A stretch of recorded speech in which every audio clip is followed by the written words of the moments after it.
ایران یه زمانی هیچی نداشت، هیچ سلاح پیشرفته‌ای و هیچ فناوری موشکی. اما امروزه ایران به عنوان یک ابرقدرت موشکی توی دنیا شناخته میشه. اما چطور این اتفاق افتاد؟ همه چی از جنگ ایران و عراق شروع شد.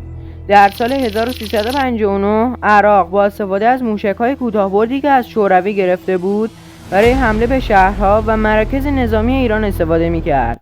در اون زمان یعنی در سال 1359 ایران هیچ موشکی نداشت که جواب عراقی‌ها رو بده.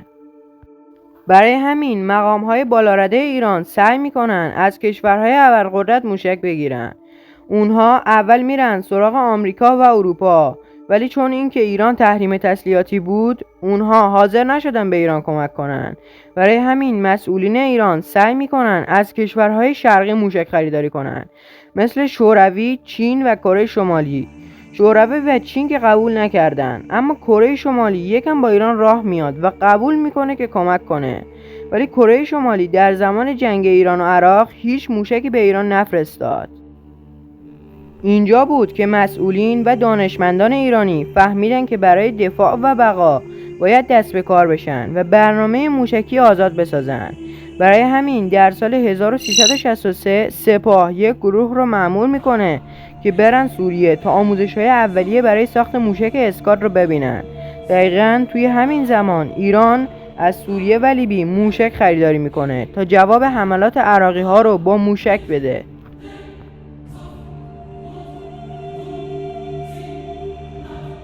همون گروهی که به سوریه رفته بود تا آموزش‌های اولیه ساخت موشک رو ببینه به سرپرستی این آقا رفته بود، یعنی حسن تهرانی مقدم، که بهش پدر موشکی ایران هم میگن. این تیم یک سری آموزش‌های اولیه رو میبینه و به ایران برمیگرده. اونها وقتی به ایران برمیگردن روی موشک‌هایی که از سوریه و لیبی گرفته بودن تحقیق میکنن. اونها قطعات موشک‌ها رو باز می‌کردن و یکی یکی اونها رو بررسی می‌کردن تا متوجه بشن که هر قطعه برای چه کاریه.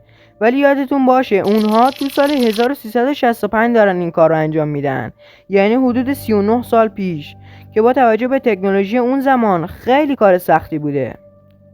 به زبان ساده تیم حسن تهرانی مقدم سعی می‌کرد نمونه اون موشک‌ها رو بازسازی کنه، البته با امکانات داخلی که به این کار مهندسی معکوس میگن.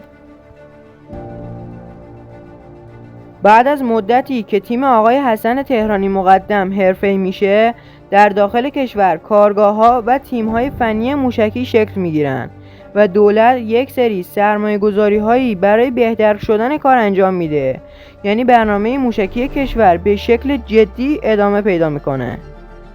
این تیم ها موفق میشن مهندسی معکوس رو روی موشک‌هایی که از سوریه و لیبی گرفته بودن انجام بدن و یک سری موشک که ساخت خودشون بود رو بسازن.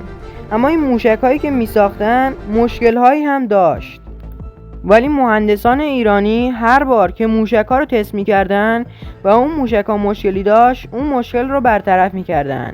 اینجوری هم نبود که با یکی دو تا آزمایش مشکل‌ها برطرف بشه.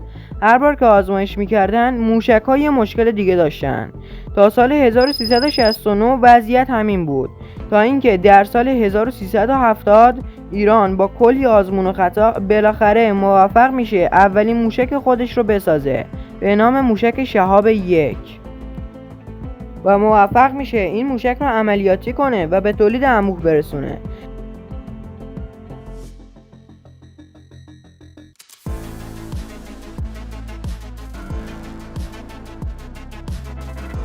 ولی ایران سعی میکنه برنامه موشکی خودش رو توسعه بده و در سال 1377 تا سال 1378 موشک شهاب 2 و شهاب 3 رو رونمایی میکنه که این موشک ها در مقایسه با موشک شهاب 1 برد بسیار چشمگیری داشتن، به طوری که برد موشک شهاب 1 300 کیلومتر بود ولی برد موشک شهاب 3 1300 کیلومتر بود.